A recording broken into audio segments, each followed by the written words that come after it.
नमस्कार। आज हम सूरदास के पद पाठ का तीसरे पद का पठन करेंगे, भावार्थ को समझेंगे व परीक्षा उपयोगी कुछ प्रश्न होते हैं उनका अध्ययन करेंगे। पद का नाम है हमारे हरि हारिल की लकड़ी। प्यारे बच्चों, जैसा कि सूरदास के पद में बताया गया है कि गोपियों के हृदय में श्री कृष्ण के प्रति अपार प्रेम है।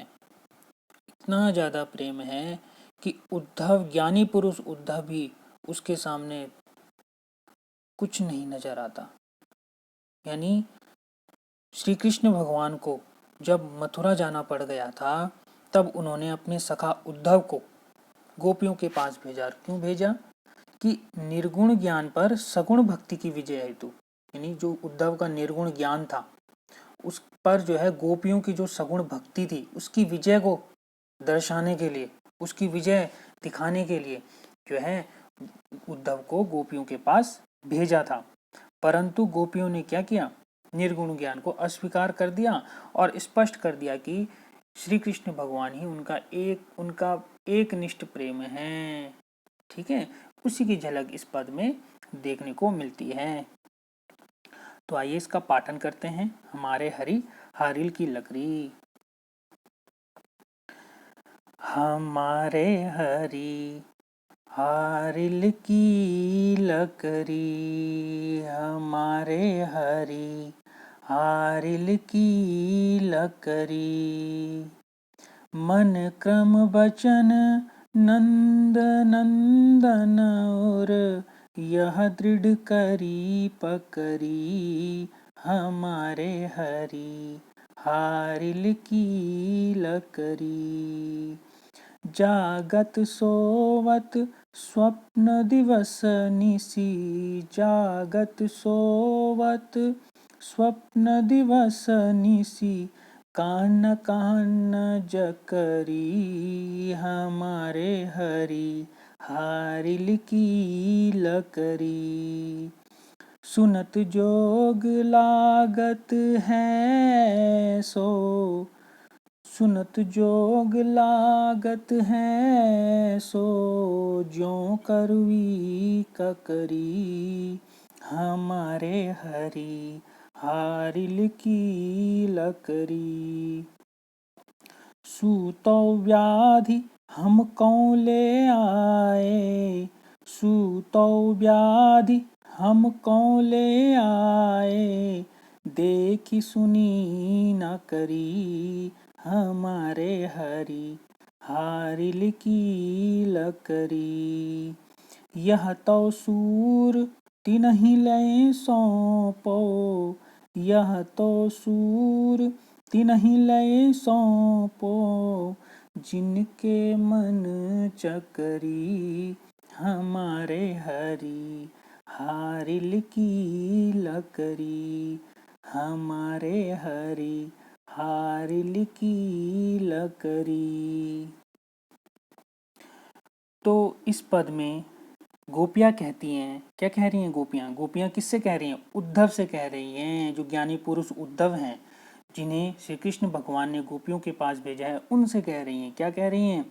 कि हे उद्धव, कि हमारे हरि क्या हैं? हारिल की लकड़ी हैं। हारिल की लकड़ी क्या होता है? हारिल एक पक्षी है, एक पक्षी का नाम है हारिल। और वो पक्षी क्या करता है? अपने पैरों में एक लकड़ी का टुकड़ा या तिन का थामे रहता है और उसको जो है अपने पैरों पे थाम करके रखता है, और इस विश्वास से थाम करके रखता है कि यह लकड़ी जो है उसे गिरने नहीं देगी, और उड़ता, उसको लेकर के उड़ता है हवा में, और इस विश्वास से लेकर के उड़ता है, उसको थामे रखता है अपने पैरों में, पंजों में, कि लकड़ी मुझे नीचे गिरने नहीं देगी। उसी प्रकार से गोपियां कह रही हैं कि हमारे हरि क्या हैं? हारिल की लकड़ी हैं, जिनको हमने पकड़ रखा है अपने मन क्रम में। आप देखो आगे है क्या है? हारिल की लकड़ी। सीधा यहाँ पे समझना है कि हरि क्या है? हारिल पक्षी की लकड़ी के समान है। क्यों है? हारिल पक्षी जिस तरह लकड़ी को पकड़ा रहता है, उसी तरह गोपियों ने श्री कृष्ण को पकड़ रखा है। कहाँ पकड़ रखा है कि मन क्रम वचन नंद नंदन उर यानी हृदय, यह दृढ़ करी पकड़ी कि मन क्रम वचन, मन में हो, हमारे कर्मों में हो, हमारे वचन में हो, और नंद नंदन, नंद कौन है, नंदलाल, जिनका जो है जिन्होंने जो है कृष्ण का पालन पोषण किया, वो उनके पिताजी, कि उनके जो नंदन है कौन है, श्री कृष्ण, क्या है, हमारे उर्म यानी हृदय में बसे हुए हैं, और दृढ़ करके उन्होंने पकड़ा हुआ है, दृढ़ करके वो हमारे हृदय में निवास कर रहे हैं। क्या कह रहे हैं कि हमने अपने मन हो, कर्म हो और वचन से नंद बाबा के जो पुत्र हैं कृष्ण को क्या कर रखा है, दृढ़ करके आप पकड़ रखा है, यानी अपना रखा है, कृष्ण को अपने हर मन में, कर्म में, अपने वचन में, अपने हृदय में बसा रखा है। कौन, श्री कृष्ण को बसा रखा है। ठीक है, जैसे हारिल पक्षी जो है किसको, लकड़ी को पकड़ रहता है, वैसे ही श्री कृष्ण ने हमारे हर मन, क्रम, वचन, हृदय को पकड़ रखा है, हमने पकड़ रखा है श्री कृष्ण को।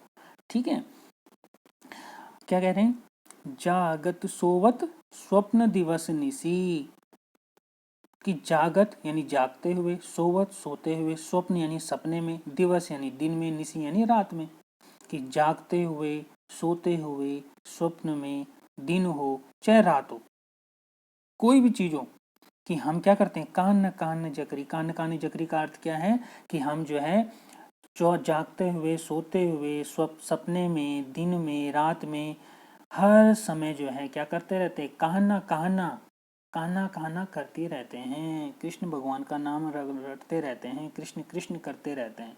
ठीक है, हर समय हम कृष्ण का नाम जपते रहते हैं।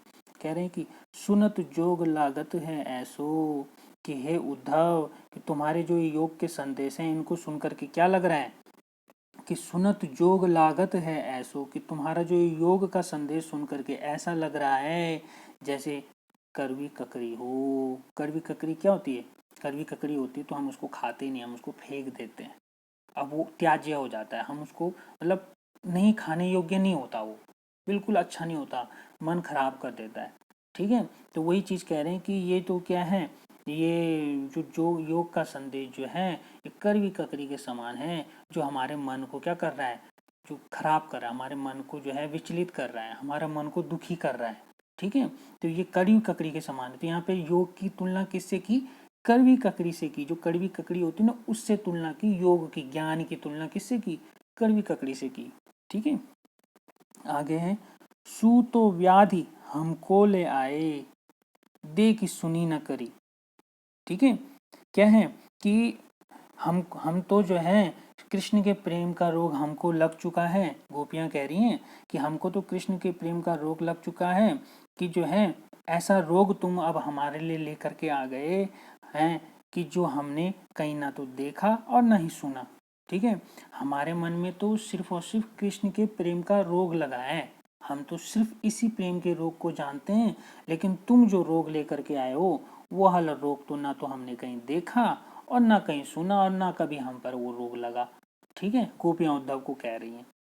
ठीक है ना, यानी ये जो योग है वो क्या है, ये एक रोग है, कि ज्ञान ज्ञान ये योग का जो संदेश है ये भी एक रोग है, कि लेकिन ये ऐसा रोग है कि जो गोपियों ने ना कभी देखा ना सुना और ना इनको कभी ये रोग लगा। ठीक है, आगे कह रहे हैं, यह तो सूर तिन्हीं ले सौंपो, सूरदास जी गोपियों के माध्यम से कह रहे हैं, यानी गोपियां कह रही हैं, क्या कह रही हैं गोपियां, कि यह तो तिन्हीं ले सौंपो, कि यह जो योग का संदेश है उनको ही सौंपो, उनके ही नाम करो, जिनके मन चक्री यानी जिनके मन को ये भा जाए, जिनके मन में ये समा जाए। अतः क्या है कि आप ये योग का संदेश उन्हें ही बांटिए, उन्हें ही दीजिए, जिनका मन क्या हो, चंचल हो, जो कृष्ण के, जो यानी जो किसी एक के प्रति एक निष्ठ ना हो, जो किसी एक के लिए प्रति आस्थावान ना हो, उन्हीं को जो है ये संदेश अपना जो है ये योग का संदेश जाकर के सुनाओ। हमारे मन में ये संदेश नहीं भाएगा, हमें ये संदेश नहीं भाएगा। ठीक है, तो ये जो है यहाँ पर गोपियों ने जो है उद्धव को अपने प्रेम के बारे में बताया। ठीक है, आगे इसके जो परीक्षा उपयोगी कुछ प्रश्न हैं इनको पढ़ते हैं। पहला है, प्रस्तुत पद में हारिल तथा हारिल के लकड़ी कौन है। तो हारिल कौन है, हारिल क्या करता है, लकड़ी को पकड़ता है। तो यहाँ पे किसने पकड़ रखा है, गोपियों ने कृष्ण को पकड़ा, तो हारिल कौन हो गया, गोपियां हो गई। ठीक है, अब उन्होंने किसको पकड़ रखा है, कृष्ण को पकड़ रखा है। अब कृष्ण क्या हो गए, हारिल की लकड़ी हो गए। तो आपने लिखना है कि प्रस्तुत पद में हारिल पक्षी, हारिल जो है गोपियां हैं तथा हारिल की लकड़ी श्री कृष्ण हैं। ठीक है, और क्यों है, क्योंकि जिस तरह हारिल के पक्षी लकड़ी को थामे रहता है, ठीक उसी प्रकार गोपियों ने अपने मन क्रम वचन में श्री कृष्ण को धारण कर रखा है। ठीक है, आगे दूसरा क्या है कि गोपियां योग के संबंध में क्या कहती हैं। ठीक है, गोपियां योग के संबंध में क्या कहती हैं, तो ये योग के संबंध में क्या है कि ये करवी ककरी के समान है ना। योग के संबंध में और क्या क्या कहा गोपियों ने कि जो है कि ये करवी ककरी के समान है, और ये एक ऐसा रोग है जो गोपियों ना कभी देखा, ना कभी सुना, और ना ही यह रोग उनको कभी लगा। ठीक है, ये योग के संबंध में कहती हैं गोपियां इस पद में। ठीक है, तीसरा है ऊधो कौन सी बीमारी लेकर आए, तो कौन सी बीमारी लेकर आए, जिस बीमारी को गोपियों ने ना कभी देखा, ना सुना, ना उनको ये लगी कभी बीमारी। ठीक है, तो ये है, अब उसकी क्या विशेषता है कि वो करवी ककरी के समान है। ठीक है, ये विशेषता है। आगे क्या है, गोपियों ने योग का संदेश किसे सौंपने के लिए कहा, कि गोपियों ने योग का संदेश उन्हें सौंपने के लिए कहा जिनका मन क्या हो, चंचल हो, जो किसी एक के प्रति आस्थावान ना हो। ठीक है, किसी एक के प्रति उसका मन स्थिर ना हो, अस्थिर मन हो, भटकता रहे, उसको ये योग का संदेश सौंपो, उसको ये ज्ञान की बातें कराओ। हमारा मन तो एक निष्ठ प्रेम में है, और जो कि श्री कृष्ण जिसके आधार हैं, उन्हीं के प्रति हमारा प्रेम एक निष्ठ है। तो आशा करता हूँ बच्चों आपके ये समझ आएगा। धन्यवाद।